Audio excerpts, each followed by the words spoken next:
大家好，我是小夏。我今天想要说的主题就是跨州投资房地产靠谱吗？异地买房划算吗？我今天要跟大家说3个关键点，是你一定要想清楚的。第一，就是你是能自己管理这个房子，还是你要请专业的团队呢？其实这是一个特别关键的问题啊。当然了，这个问题的前提就是你跨州到底要跨多远，你到底呢能付出多少的时间和这个功夫。拿我们自己的经验来做个例子，离纽约开车5个小时以内的州，我们都是会尽量自己管理的。但是如果开车呢要8个小时，甚至要坐飞机的地方，我们肯定是不会自己管理了。是的，你没听错，我们投资的最远的地方离纽约开车要8到10个小时。所以仅从结论上来说，跨州投资房地产肯定是可行的。但是呢，我们自己管理房子真的是要花很多的精力，而且呢，我们也受到过很多就是社会的毒打吧。就是我们处理租客带来的各种问题啊，这些在之前的视频里都提到过。你再加上远距离，肯定是很辛苦的，因为我们呢本身有本职工作，那工作日呢就要正常上班，最多只有周末才能开车过去。一来一回呢，一般那个周末就不怎么能休息了。那我们之前尽量维持的频率呢，是1到2个月去一次我们投资的房屋。除了距离呢，还有就是要看你自己有没有一些管理房子的经验了。如果这会是你人生中第一套投资房，你还想要自己管理，然后还要跨州投资，那我个人是觉得你得做好一个心理准备啊。因为比如你要是自己管理的话呢，遇到修补，你在当地能有认识的师傅能做吗？一个房子很多大大小小不同位置的修补呢，都可能要请不同的人。比如说屋顶漏水和下水道漏水是2回事儿，厕所堵了和厨房下水道堵了也是2回事儿。能修厨房下水道的人不一定能修厕所的水管。那你自己管理的话呢，如果遇到了什么问题，然后租客呢在一边催你，你还要照着那个 Yelp 上面搜索的修理工一个一个打电话，真的是挺闹心的一件事儿。如果请专业团队，是不是异地房地产就是投资呢要轻松一些？这个答案是肯定的，前提呢也是你要请比较靠谱的团队啊。这种团队呢叫做房产管理 （Property Management）。我们也遇到过就是很不专业的团队啊，这个也可以以后再说。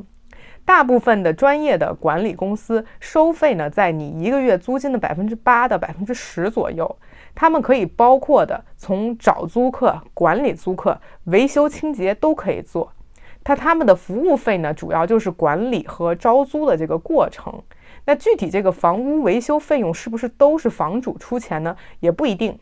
因为我们也看到过很多管理公司的合同啊，比如有的合同就会写明，如果你入住的时候所有的设施检查都是好的，那租客搬走或者住的过程中出现的问题，可以认为是租客使用不当，维修费用呢让租客来出。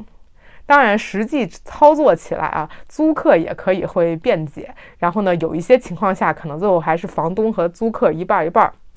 不过有一个专业的团队呢，一切都有合法的合同，这个本身就能省心很多。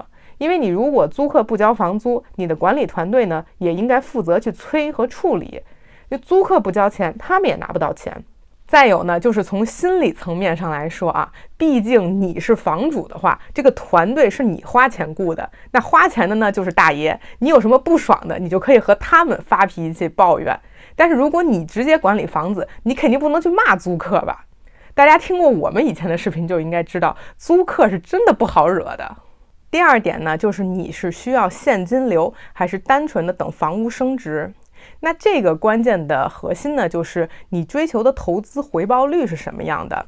你需要每一个月呢都能赚到钱，还是你只是需要打个平手，最后10年20年呢把房子一卖，赚一大笔差价？有人可能想问，为啥我不能2个都要呢？因为古人云，鱼和熊掌不可兼得，并不是说你并不能找到这样既能带来现金流又能升值的房子，而是说你的心理预期啊，最好是能想清楚哪个才是你的重点，抓大放小。因为这2个选择吧，在你挑选房子上的时候，这个指向性是不一样的。一般来说啊，我们这些普通人能判断出来升值潜力大的地区，或者说呢至少有很强的保值能力的地区吧，那房价呢肯定已经不便宜了。实话实说，咱们大家都是看数据嘛，对吧？那如果一个地区的房价没涨过，你怎么就能轻易判断那里会涨呢？这其实就跟你挑股票一样嘛，对吧？高成长股往往是高风险的。那已经涨了的地区，比如说那个德州的房地产吧，在这2年那叫一个火。我有几个同事呢，在德州其实有房子。有人说呢，前一段在 Austin， 就是奥斯汀吧，一个好房子能够收到上百个下单的 offer。那这种情况下，你也冲过去买房子，这跟在股市里面追高买股票这性质有什么区别呢？再举个例子，大家都说学区房保值，我们之前呢也看过很多的学区房，这话不假，这也是有大数据支持的。08到09年房市崩的时候，8分以上的好学区的跌幅和非学区相比能够差2到3倍，这房子是真的抗跌。而且一般呢，只要经济不崩盘，学区房的房价涨幅至少和通胀率是持平的。咱们说回呢这个具体的数字，以我们过往的经验来看比如说你100万的学区房，你出租给一个家庭的话，一个月可能也就是3到4千。但是你买一个30到40万的非学区房呢，你拿到的租金往往也差不多是3到4千。可是30多万的房子，一个月地税、月供、保险加一起也就2000块钱，那你一个月还能挣1000，这个从现金流来说呢，就挺不错的了。那如果你买的是一个100万的学区房，3到4千的租金，你就是打平手。只是说10年后吧，可能30万的房子只能变成40万、50万，但是100万的学区房呢，能卖个150万。所以呢，这个只能具体情况具体分析了。不过在你决定你的投资之前，到底是想要追求现金流，还是要追求升值，这个大方向是应该想清楚的。在这里呢，我还想摸着我们的良心解释一句随着我们视频有越来越多的人观看，我首先呢非常感谢大家。但有一些网友呢，可能自己或者自己身边的人投资房地产以前亏过钱，或者赚的不多，就追着给我留言说我夸张了、忽悠了。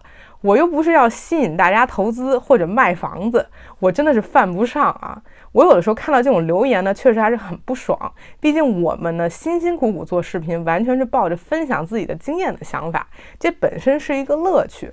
有不同意见的网友呢，咱们大家肯定是欢迎讨论，但是我也希望呢大家都客气点，因为任何一种投资都有亏有赚。我这里给出的数据自然都是我们亲身操作的经验。我以后呢，我们也会做一个就是公开1整年投资房收入的视频，欢迎支持或者不支持我们的人都继续关注我们。喜欢内容或者喜欢我和老麦2个人的朋友，千万别忘了订阅我们的频道，点亮小铃铛，走过路过不要错过我们。最后一个关键呢，就是你对你要买房的地区了解吗？其实很多时候一个地区的房价涨幅呢，就像一阵风刮过一样，就是很多人的投资行为呢，往往就是跟风操作。但是呢，你毕竟投资进一套就是这个房产最好呢还是你自己做了足够的市场调查，在实地看过足够多的房子，然后再决定。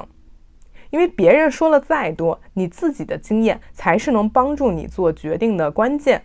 比如我们拍视频讲某一个地区，其实至少我们在那个地区已经看了50套房子了，没有足够的经验和数据，我们个人肯定是不敢瞎讲的，不然这太不负责任了而且事实上，在我们买过、研究过的地区，至少还有4到5个还没有出现在视频里。所以，如果呢，就是大家打算在某一个地区投资买房，其实已经无所谓到底是本州还是外州了，你真的还是要自己做一些功课的。一个地区有10个博主讲过，也不代表你闭着眼睛买，对吧？因为也是对自己的钱负责嘛，毕竟是你投资进去的钱。那今天的视频就到这里了，欢迎大家给我们点赞、留言、订阅，老三样。那咱们下期再见，拜拜。